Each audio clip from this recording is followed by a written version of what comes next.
Այս թողարկման ժամանակ մենք խոսենք այն մասին, թե ինչպես է Ռուսաստանը իրականացրել հիբրիդային սպառնալիքներ Մոլդովայի դեմ։ Բնականաբար, Կրեմլը հերքում է այս փաստը, սակայն կան առնվազն անուղղակի ապացույցներ, որ տարատեսակ հիբրիդային սպառնալիքները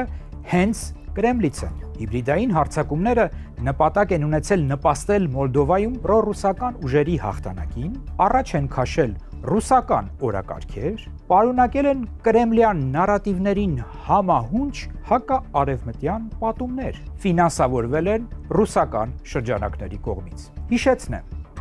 որ հիբրիդային սպառնալիքների միջոցով խոշոր ավտորիտար պետությունները ձգտում են իրականացնել իրենց ռազմավարական նպատակները, ինչպիսիք են գլոբալ ազդեցության և ուժի մեծացումը, այլ պետությունների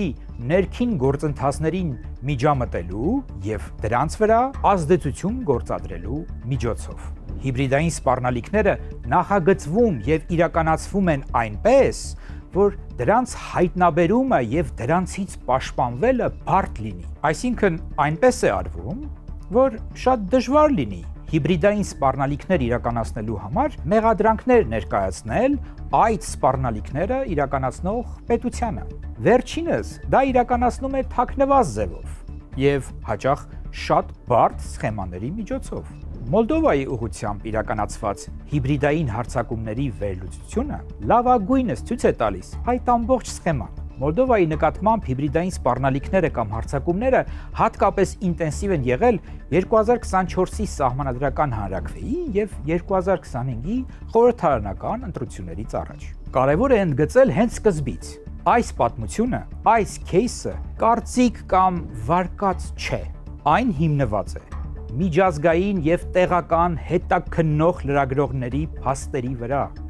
ներառյալ BBC-ի հետաքննությունը, մոլդովական հեղինակավոր պարբերականների և հասարակական կազմակերպությունների հետաքննությունները, Մոլդովայի ոստիկանության և պետական կառույցների բացահայտումները։ Այս բոլոր աղբյուրները միասին թույլ են տալիս վերակառուցել Մոլդովայի դեմ Ռուսաստանի հիբրիդային գործողությունների մեխանիզմի մի զգալի մասը։ Նախ նշեմ, որ վերլուծությունը ցույց է տալիս, որ Ռուսաստանի հիմնական նպատակը Մոլդովայում ոչ միայն կոնկրետ ռուսամետ կուսակցության կամ կուսակցությունների հաղթանակն էր, այլ քայքայել վստահությունը ընտրությունների նկատմամբ, վարկաբեկել եվրոպական ինտեգրման գործընթացը, վարկաբեկել գործող իշխանություններին, բևեռացնել հասարակությունը և անհրաժեշտության դեպքում կասկածի տակ դնել ընտրությունների արդյունքները։ Սակայն կար նաև կոնկրետ անձնավորված թիրախ, իդեմս եվրոպական ուղու ջատագով Մոլդովայի նախագահ Մայա Սանդուի։ Հիբրիդային սպառնալիքների բացահայտմանը մեծապես նպաստել են մոլդովական լրագրողական կազմակերպությունների մի քանի լրագրողների ներթափանցումը սոցիալական ցանցերում ընտրություններին միջամտելու համար ստեղծված փակ խմբեր։ Լրագրողները ներկայացել են որպես ռուսամետ դիրքորոշում ունեցողներ, վստահություն են ձեռք բերել և ցանցի ակտիվիստներ դառնալուց հետո տեսագրել և ձայնագրել են ներքին խոսակցությունները։ Նրանք փաստագրել են, ինչպես են մարդկանց վճարում TikTok-ում և Facebook-ում տեսանյութեր տարածելու համար, ինչպես են վճարումները իրականացվում ռուսական պետական Պրոմսվյազ բանկի միջոցով, և ինչպես է այդ ցանցը ֆինանսավորվում Ռուսաստանից օլիգարխ Իլան Շորի շրջապատի միջոցով։ Նշեմ, որ Իլան Շորը ռուսամետ օլիգարխ է, որը թաքնվում է Մոսկվայում քրեական հետապնդումից։ Իդեպ, ըստ մոլդովական հետաքննողների,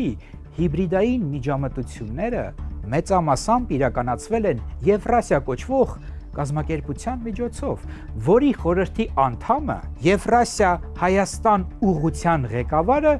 Միկա Բադալյանն է։ Մեծ Բրիտանիայի ԱԳՆ-ն պնդում է, որ Մոլդովայի տարածքում Եվրասիան գործում է կոռումպացված և Ռուսաստանում գտնվող Իլան Շորի անունից մոլդովական ժողովրդավարությունը ապակայունացնելու նպատակով։ Մոլդովացի լրագրողները նաև փաստել են, թե ինչպես են ակտիվիստներին հրահանգում, թե ում օգտին քվեարկել, ինչպես են մարդկանց դրդում քվեարկել ԵՄ-ի դեմ հանրաքվեի ժամանակ, ինչպես են ընտրություններից առաջ բաժանում կանխիկ գումարներ հենց փողոցում, ինչպես են ձևավորվում կեղծ հարցումներ հետագայում ընտրությունները կասկածի տակ դնելու համար։ Կան ձայնագրություններ եւ տեսագրություններ, որտեղ ցանցի համակարգողները ռուսամետ ակտիվիստներին բացահայտ ասում են. «Փողը գալիս է Մոսկվայից»։ Օրինակ BBC-ն ապացույցներ է ստացել առ այն, որ ցանցը, որի մեջ հետաքննության նպատակով ներթափանցել էր լրատվամիջոցի լրագրողը, ֆինանսավորվում է Ռուսաստանից։ Նա օրինակ լսել եւ տեսագրել է ցանցի համակարգողի խոսակցությունը անհայտ մեկի հետ, որում նա Մոսկվայից փող է խնդրում։ Մեջբերում եմ այդ խոսակցությունից մի հատված։ Լսիր, միգուցե Մոսկվայից փող բերես։ Ուղղակի ես իմ մարդկանց պետք է աշխատավարձ վճարեմ։ Մեջբերման ավարտ։ Նշեմ, որ հետաքննողները բացահայտել են 910 կեղծ եւ մանիպուլատիվ հաշիվներից բաղկացած ցանց, որը գործում է TikTok, Facebook, Instagram, YouTube սոցիալական ցանցերում։ Դրանց թվում են կեղծ անձնական էջեր, բոտեր, էջեր, որոնք վճարովի գովազդ են անում ռուսամետ կուսակցությունների համար։ Այս հաշիվների հիմնական խնդիրներից մեկն է ստեղծել կեղծ տպավորություն, որ հասարակության մեծ մասը դժգոհ է իշխանությունից։ Լրագրողական հետաքննությունները ցույց են տալիս, որ ակտիվիստներին սովորեցնում են օգտագործել ChatGPT, որպեսզի տեքստերը չնմանվեն իրար։ Հիբրիդային հարձակումներում առանձնահատուկ դեր է ունեցել Մոլդովայի ուղղափառ եկեղեցին, որը ենթարկվում է Մոսկվայի պատրիարքարանին։ 2024 թվականից տեղական քահանաները հրավիրվել են ամբողջությամբ ֆինանսավորվող ուղևորությունների դեպի Ռուսաստան։ Ավելի ուշ պարզվել է, որ նրանցից որոշներին տրամադրել էին ռուսական դեբետային քարտեր, որոնց վրա հետագայում բարբերաբար փոխանցվել են մեծ գումարներ։ Հետաքննողները նկատել են, որ այդ ուղևորություններից հետո բացվել են մեծաքանակ սոցիալական մեդիայի եկեղեցական ալիքներ, որոնք տարածել են հակաեվրոպական ուղերձներ, քարոզել են ավանդական արժեքներ եւ խիստ քննադատել իրենց բնորոշմամբ գեյ Եվրոպան։ Հետաքննողները հայտնել են, որ YouTube-ում հրապարակված տեսանյութերի դեմքի ճանաչման վերլուծությունը, ինչպես նաև որոշ քահանաների հետ անցկացված հարցազրույցները թույլ են տվել նույնականացնել 3 ռուսաստանցիների,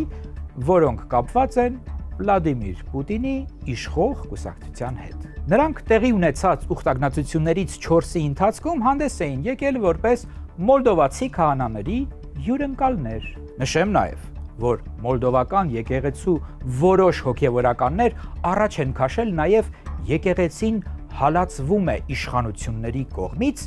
պատումը։ Այս կերպ եկեղեցականների քաղաքական քարոզչությունը փորձ է արվել ներկայացնել որպես ինքնապաշտպանություն։ Ծանոթ պատկեր է, այդպես չէ՞։ Լրագրողների կողմից իրականացված գաղտնի ձայնագրություններից երևում է, որ ցանցի համակարգողները բացահայտ ասում են. մենք աշխատում ենք մարդկանց վախերի վրա։ Ներկայացնեմ այդ վախերից մի քանիսը,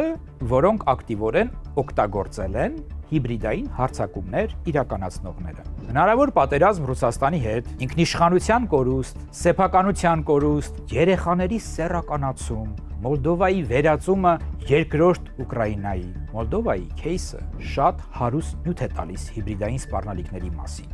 Սակայն պետք է նշեմ, որ գրեթե նույն մեթոդները կիրառվել եւ կիրառվում են Ուկրաինայի, Բալկանյան այլ երկրների, Արևմտյան Եվրոպայի մի շարք երկրների, հենց Եվրոպական միության, նույնիսկ աֆրիկյան որոշ երկրների եւ այո, նաեւ Հայաստանի դեմ։ Ահա այսպիսի բաներ։ Կհանդիպենք։